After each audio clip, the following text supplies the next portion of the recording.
I guess because we women and they don't think that we're easy to target. I guess that's the situation. I guess that's the issue, because we'll probably be more vulnerable to give up and let go or whatever the case may be.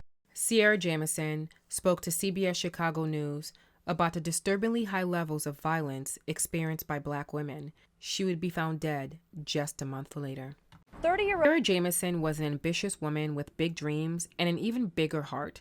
She was a hard-working phlebotomist and planned on attending nursing school.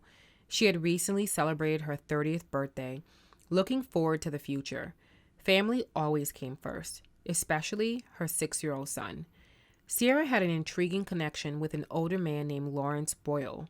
They'd been friends for a whole decade, but suddenly, their relationship took an unexpected turn. Sierra, at 30, found herself entangled in a romantic relationship with Lawrence, who was 63 years old, 33 years her senior.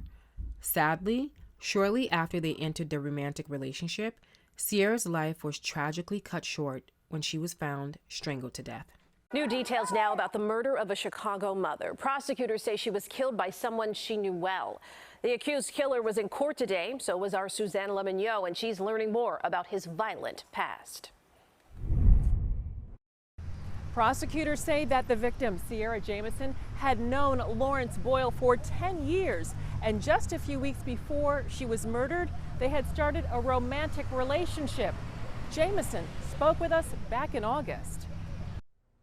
Sierra Jamison was interviewed by the CBS 2 investigators about a story involving Black women being targeted by criminals more often for certain crimes.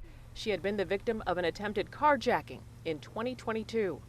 On the evening of September 18th, 2023, Sierra returned home and told her mother that she was going to park her Jeep in a garage located in an alley close to her home.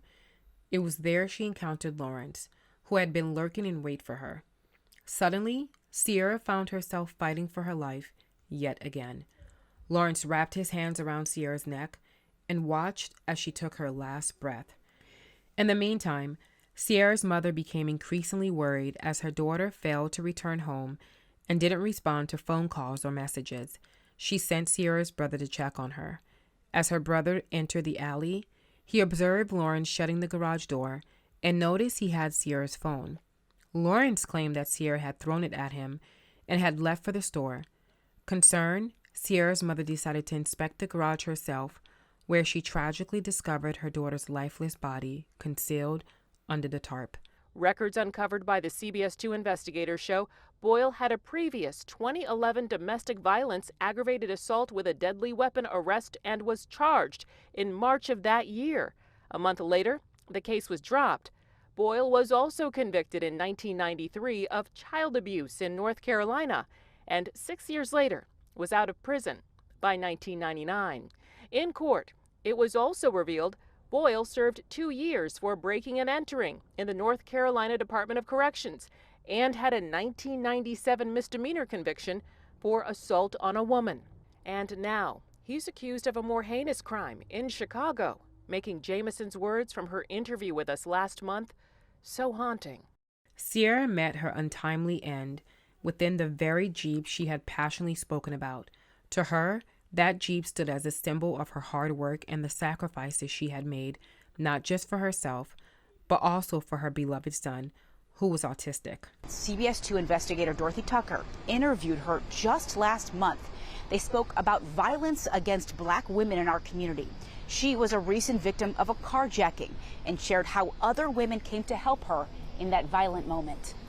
And my Jeep, my Wrangler, that was something for a gift for myself, because I know how hard I worked for it. I know how many sacrifices I've done for my family, my son, because he's been through a lot. My son had open heart surgery. He has a disability, so he means a lot to me. And I'm not finna let this young man with a knife at that take anything I work hard away from me. Talk about an irony here. Right. You know, working on a story about Black women being the #1 victims of so many crimes. And because of that, I reached out to Sierra and asked would she share her story, because she was the victim of an attempted carjacking. Right. And I got to tell you, I felt like she was so strong, willing to share her story. That takes a lot to say, I'm going to go on television and tell you what happened. And when I met this woman, what I really felt was that she was somebody who was so convicted, so, you know, in her resolve to protect what she worked so hard for. Lawrence ultimately surrendered to the police and admitted to the killing. During his confession, he informed the officers that he initially believed Sierra was armed with a gun when he began strangling her. However, he continued the act even after realizing that she was not in any possession of a weapon. He wanted her dead. Lawrence was a person Sierra had known for a decade, and there had been no reason for her to fear him. He was someone she placed her trust in, someone with whom she felt at ease, even comfortable enough to have her son around. This has never happened to me before. I've never had a story where I've interviewed somebody and then, you know, a month or so later they're dead, you know. And I know you say I talked to her that one time, but I actually talked to her a few times because when you get ready to set up a story, you have to develop a relationship with that person because, you know, I'm asking her to do something that is really outside of her character, and you have to convince them that they have to get trust for you, you know. So we had created just a little bit of a bond that said, I hear you, you know, and she wanted to be able to say, let me tell people what it's like to be a black woman today, and fearful so many times. And again, you know, you're talking about a story where you're talking about somebody who is a victim of crime and then something like this happens. If this is not the ultimate of what we're talking about and the importance of us doing the story to talk about what happens to black women, this is the example. This could be yet another case where a black woman was attacked by a jealous boyfriend or a man whom she rejected. It appears Lawrence has had a history of violence against women, among other crimes and abuses. In 1993, he was convicted of child abuse in North Carolina, serving a 9-year sentence. He faced charges in 2011 for domestic violence and aggravated assault with a deadly weapon.